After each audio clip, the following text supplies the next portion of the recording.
In this video we will talk about how a natural enzyme can improve and maintain your health.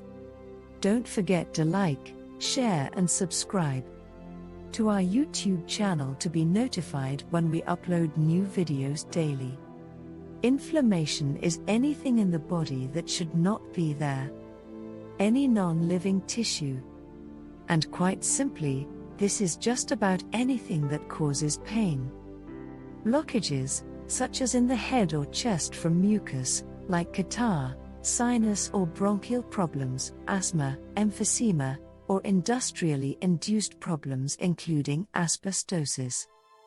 Things like blood clots, prostate problems, arthritis, ulcers and a mass of other problems that your doctor will tell you cannot be helped are all caused by inflammation. Seropeptase is the enzyme that the silkworm uses to dissolve its cocoon. It was realized that if the silkworm, when it turns from being the worm into a moth, and it does so in a very short time, must have something that dissolves non-living tissue, because the cocoon is a hard structure of dead tissue.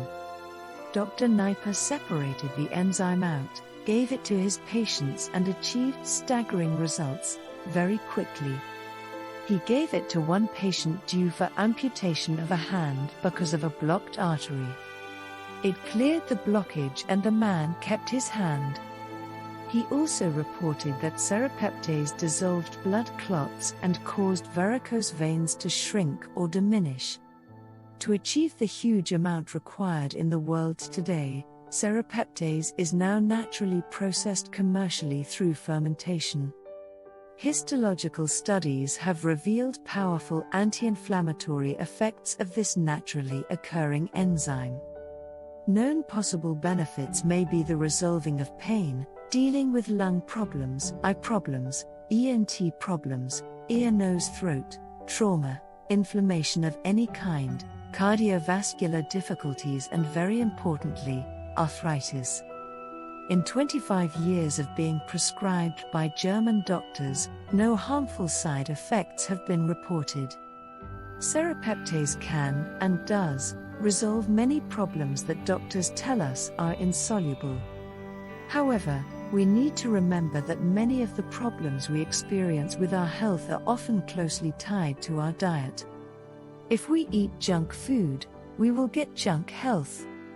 When shopping in the supermarket, look at the labels.